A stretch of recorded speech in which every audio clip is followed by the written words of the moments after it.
Aos 28 anos, mais ou menos, eu assisti um culto numa galeria aí em cima, uma igreja talvez 3 vezes maior que essa, e o pregador não podia me ver, nem me conhecia, porque não era a igreja que eu frequentava. E eu, em certo momento da palavra, duvidando daquilo que o pregador dizia,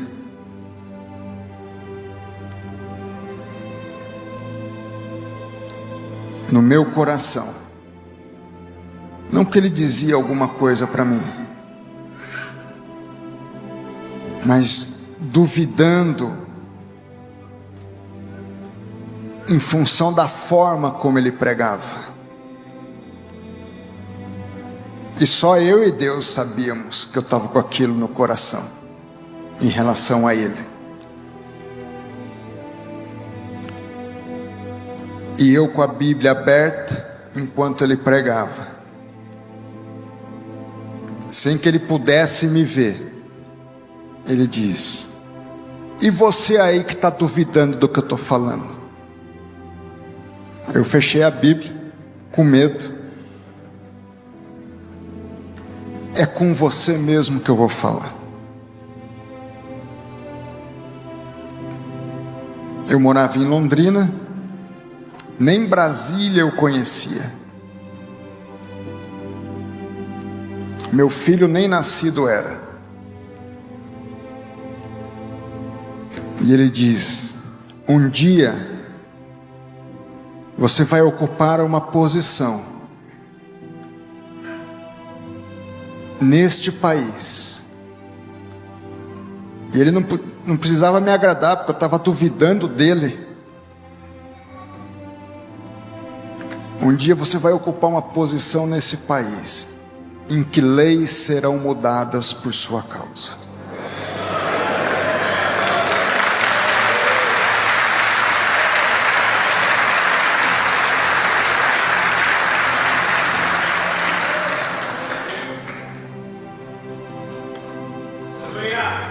Então, quando nós colocamos o nosso coração para se humilhar diante de Deus, Deus envia o seu anjo. Deus faz a obra. Por isso, senadores, por isso, senhor deputado, eu nunca duvidei. Não era por mim, era até apesar de mim, com o devido respeito, não era nem por vocês. E eu disse ao presidente: não é nem por causa do senhor. Eu sei porque eu disse isso ao presidente. Essa história eu só contei à minha esposa dias atrás.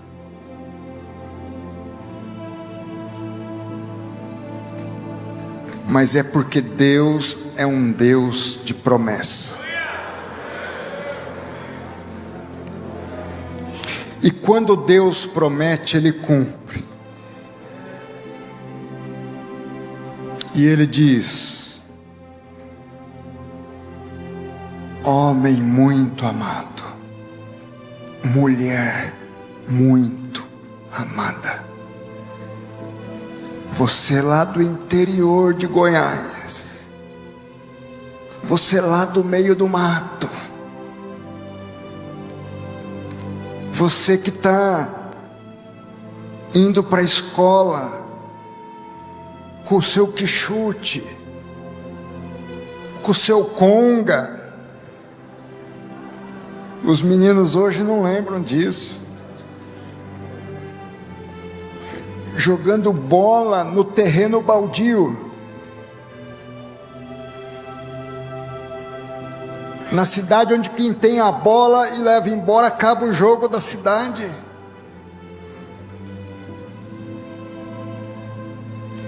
É você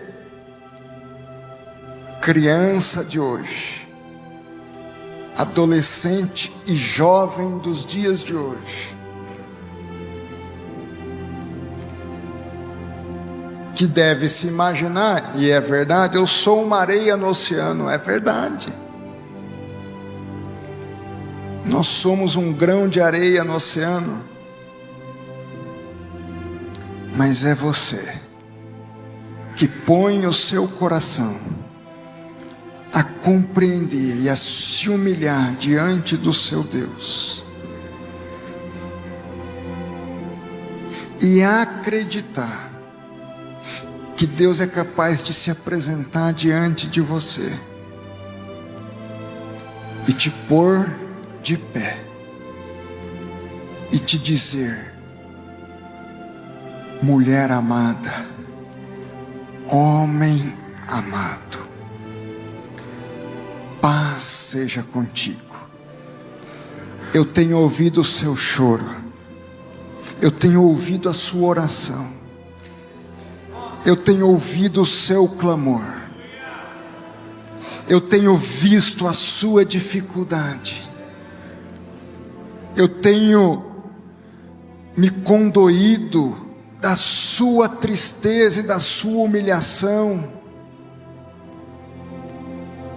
eu tenho acompanhado você por essas picadas da vida, por esses trajetos tortuosos, e desde aquele tempo eu tenho ouvido o seu choro e o seu clamor. É você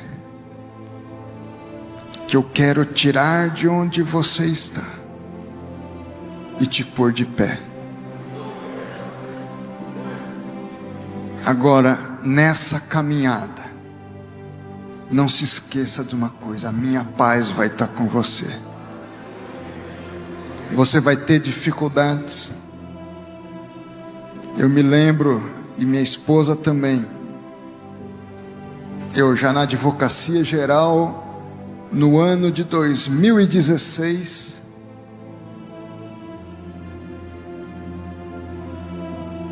fazendo pesquisa do meu doutorado nos Estados Unidos.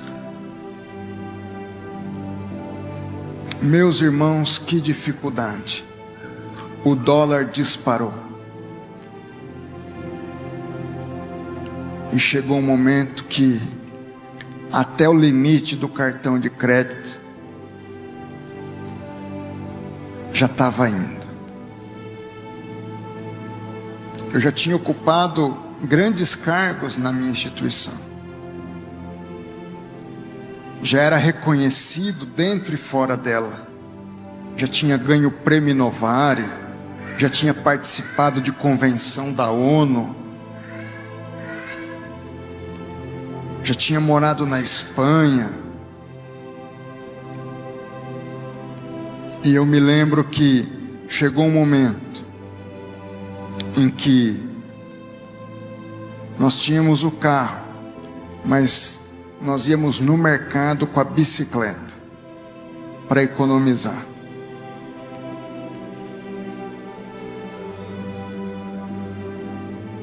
Eu ia para a universidade de ônibus, e andar de ônibus nos Estados Unidos não é fácil.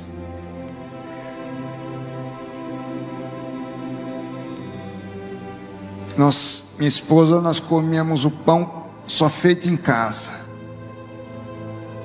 para economizar.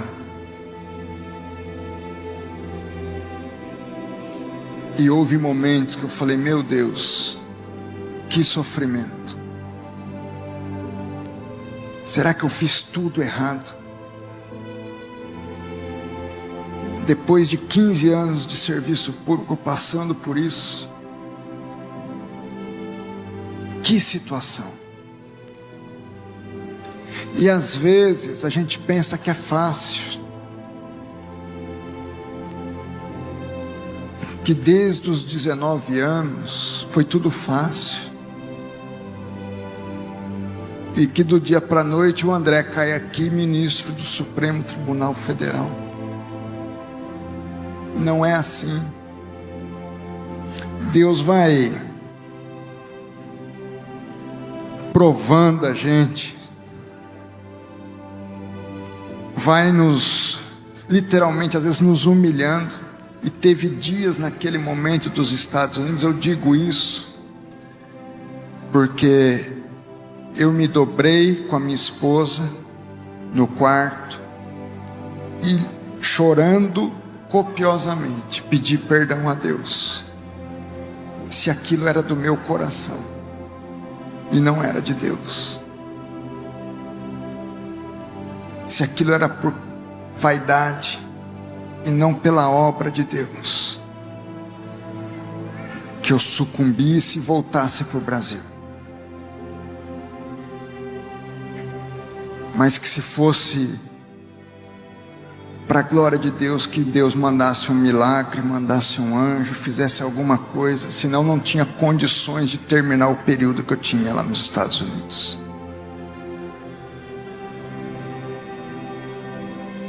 E é assim com a minha e com a sua vida também. Às vezes a gente crê na promessa, mas é tanta escuridão. Mas lá nos Estados Unidos, uma semana depois desse choro,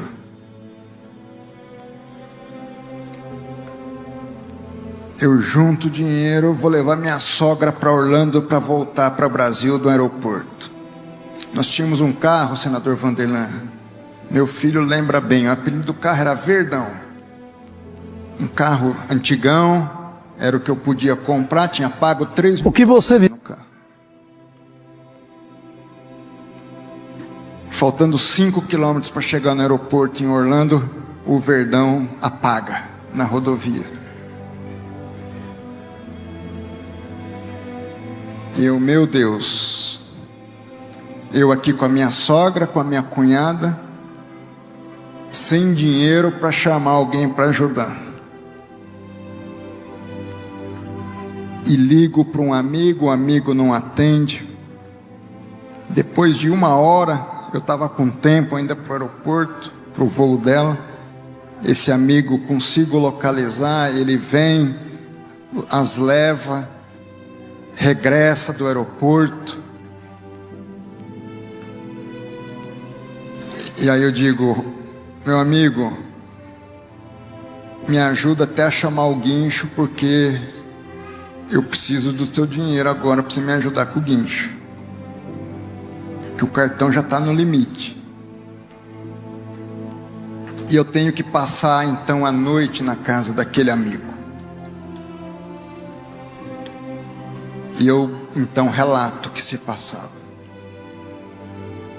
E ele diz, André, se fosse há 1 semana atrás, eu não ia poder lhe ajudar. Mas eu vendi um bem essa semana,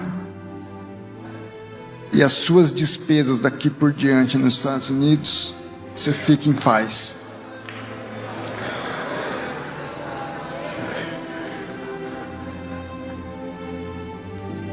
Então é esse o nosso Deus. Às vezes a gente é o homem que está no caminho, mas também às vezes a gente é o samaritano que tem que ajudar o homem que está no caminho.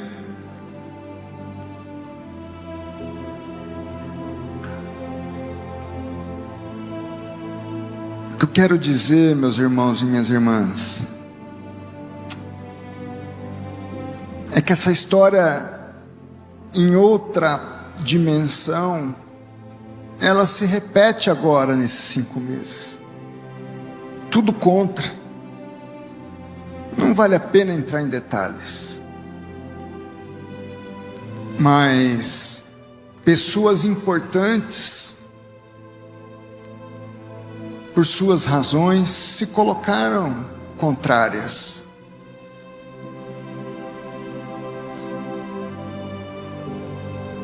E eu fui visitar, depois da minha aprovação, o general Vilas Boas, cuja esposa entrou em contato comigo. O general Vilas Boas é aquele ex-comandante do exército que tem uma doença degenerativa. ela entra em contato comigo dizendo que o general queria falar. E eu digo então que eu iria visitá-lo. Fui visitá-lo e ele me faz uma pergunta. Com os olhos ele consegue digitar num aparelho e aquele aparelho lê o que ele digitou com os olhos, porque ele só movimenta os olhos. E a pergunta que ele faz é: como você suportou esse tempo todo tão calmo? E aquilo foi um convite para falar de Jesus. Eu disse: general, houve um dia na minha vida que eu entreguei minha vida a Jesus Cristo.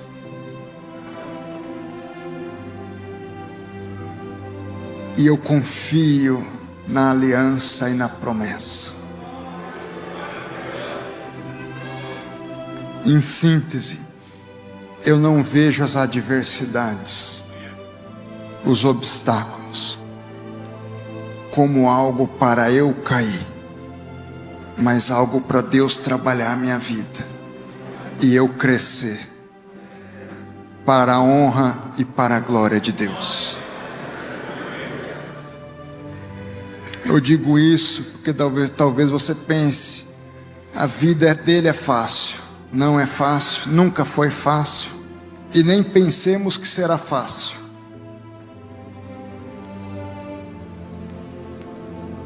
Mas se tem algo que tem diferenciado a minha vida, e eu digo isso não por mim mesmo, mas para a honra e glória do meu Deus, é Deus na minha vida.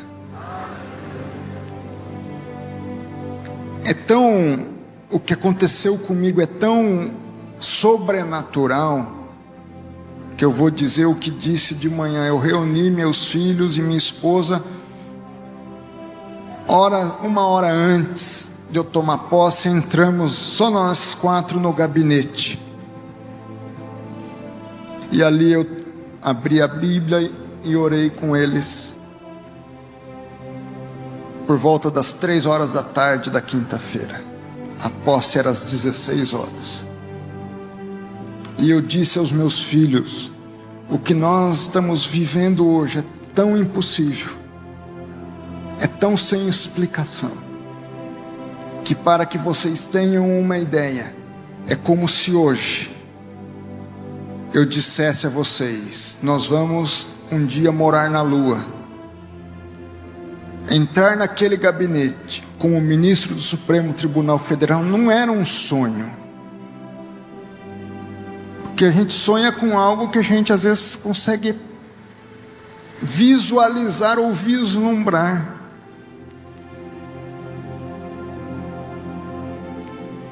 Humanamente falando, seria um delírio, mas Deus usa as coisas loucas desse mundo, as que não são, para confundir as sábias e as que são. E se eu sou loucura, você também é. E se Deus me usou, eu tenho certeza que Deus pode te usar. Porque se há algo que nos une, é o Deus a quem nós servimos, o Cristo que nos salvou, e o Espírito Santo, que é esse poder, esse dínamos sobrenatural, que transforma a realidade das coisas.